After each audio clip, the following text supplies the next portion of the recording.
guys, this video is called Shipping Pets, and it's all about how to ship your pets, getting their crates ready to put them on a plane. We have 4 pets, our 2 dogs and our 2 cats. There's a lot of requirements that go into making sure that they are properly ready to be shipped. So I wanted to kind of break it down, take it step by step. I don't want you to show up and get turned away. Trust me, it's happened to me. It's awful. So just wanted to kind of break it down a little bit. So here we go. So these are the 4 crates that we are bringing with us for our 4 crazy pets. We have one for Ruger, our roughly 75-pound golden retriever husky. We have this one for Glacy, our husky beagle. She's around 60 pounds. She shouldn't be, but she's very, very fat. And then these 2 are for our cats. We have one orange tabby, who I honestly don't know what he weighs, probably around 20 pounds. And then our smaller cat, Peanut, who's around probably 12 to 15 pounds.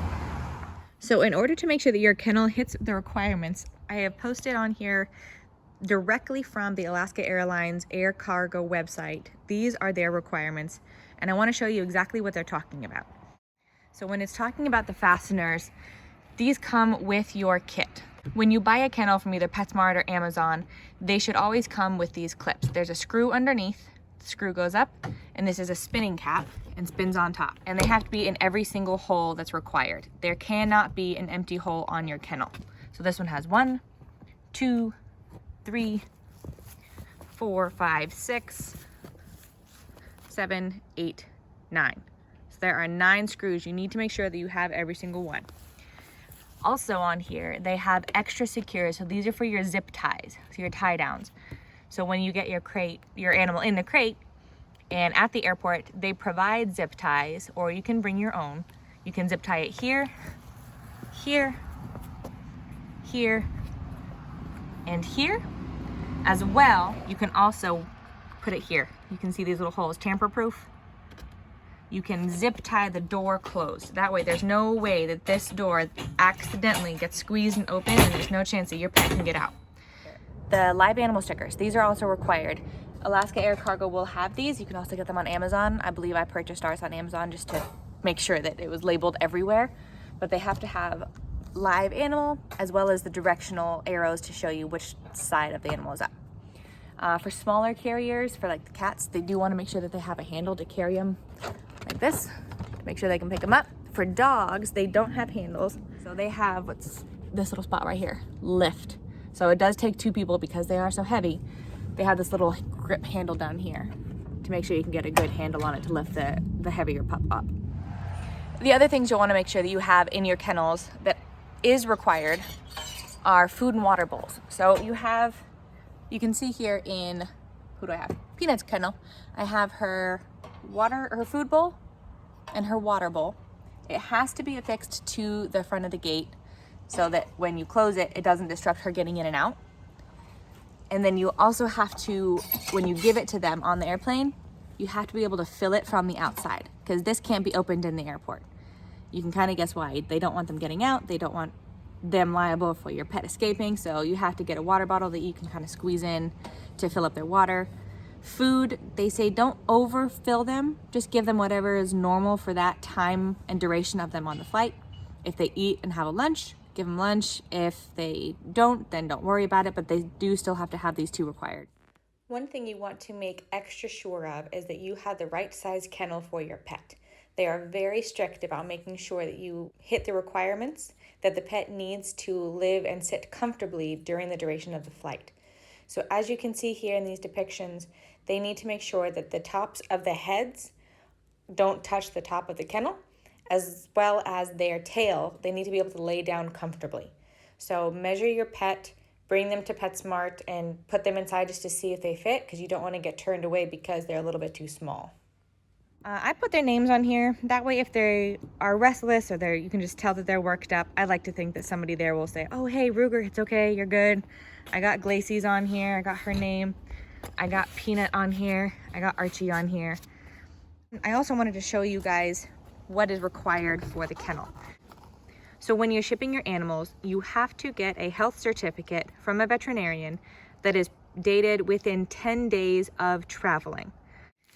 This pocket was provided by the air cargo. So they said, don't worry about trying to make your own. They have them, they make sure that they're duct taped in. So this is the original one. This was from 2017 when we shipped our girl up here. One of the requirements they have to make sure that all of their records and shots are up to date, and they have to make sure that they're up to date on their rabies. Puppies are different. If you're shipping puppies, definitely look into those rules because those vary. So that's what you're going to make sure you have within 10 days. If you can't fly them in that 10 days, you'll have to get another health certificate. They'll also put their information on here once you check them in, just to make sure that you are the person you say you are to drop them off. If it is somebody else dropping them off, they're going to need their information. So in our case, we have 2 friends that are helping us out. We have one friend watching our 2 dogs, one friend watching our 2 cats. So they are going to be the ones that are actually dropping them off at the airport cargo here in Alaska and shipping them to us in Oklahoma. So one thing you'll need to make sure that they have is your information, your contact information, and the address of where you are going to be. If you don't have an address yet because you're PCSing and you're going to be in a trailer or you're going to be in temporary lodging, you definitely have to find somewhere that they can, some address that you can use to say, yes, they're coming with us to fill in the blank new location. So if you don't have one, see if you can borrow an address from a friend down there just so they have some reference of where they're going to. One of the main restrictions that we're running into with trying to ship them down to Oklahoma are the heat restrictions. The temperatures have to be between 45 degrees and 85 degrees at either any and all stops along the way. So for up here, it's been beautiful weather. We can ship them no problem from up here. But once we get to Oklahoma, it's still upwards of like 90 degrees to 100 degrees. So they actually cannot be shipped to Oklahoma right now. So they'll be hanging back here in Alaska until that temperature drops and that window is closer in the 80s and cooler degrees. When that happens in Oklahoma, who knows? So if you're monitoring the weather, make sure you're monitoring the weather closely. If they have to do a stopover in any state and they have to be on the tarmac, you have to make sure that the weather is also within that range as well. When it comes to the cost of shipping your pets, this is a very tricky thing to calculate. I just got off the phone with one of the reps of Alaska Air Cargo, and she said they base it off of either the dimensional space of what the carrier, the kennel, takes up, or the weight of the kennel, whichever is greater. So normally, with Ruger's, he has a huge kennel. It's massive. It's probably, I think this is the extra large size kennel for the dog. So it's going to take up a lot of space. But once you put his body in here and then the weight of the kennel, that is going to take up a lot more. That weight is going to be higher than the dimensional space that it takes up. So he's going to be a lot more expensive. So they calculate the space they take up in the air cargo hold as well as the distance that they're traveling. So from here to Oklahoma. That also adds up. So just for quick reference, I gave them the dimensions of the kennel. Make sure you have those as well. I gave them the dimensions of all 4 of our kennels, as well as where they're going, leaving here in Anchorage, Alaska, traveling to Oklahoma City, Oklahoma. Any guesses on how expensive that's going to be? Put your answers in the comments because I'm really curious. If you've done this before, maybe you know. If you don't, this might become a shock because it was for me. To ship all 4 of our pets to Oklahoma is around $3,000.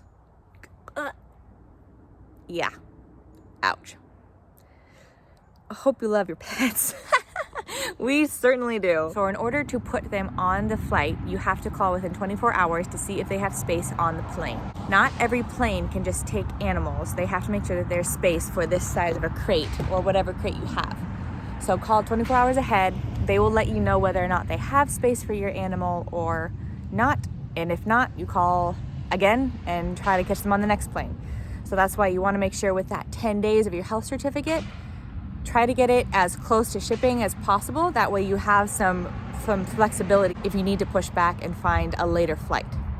So in our case, we have 4 huge kennels that we need to make space for, so they may travel separately. There's just no way to know that until I give them a call and try to find that out.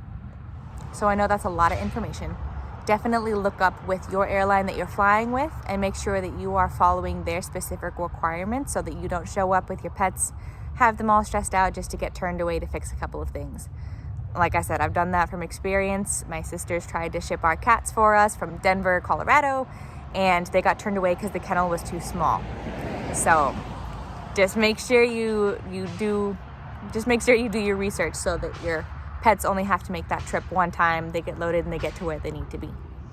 If you have any recommendations for what made it easier when you traveled, I would love to hear them. Otherwise, I wish you the best of luck to both you and your fuzzy babies. See you later. With them on the plane. Gosh, why am I just wording so bad? It's just yet. Helicopter.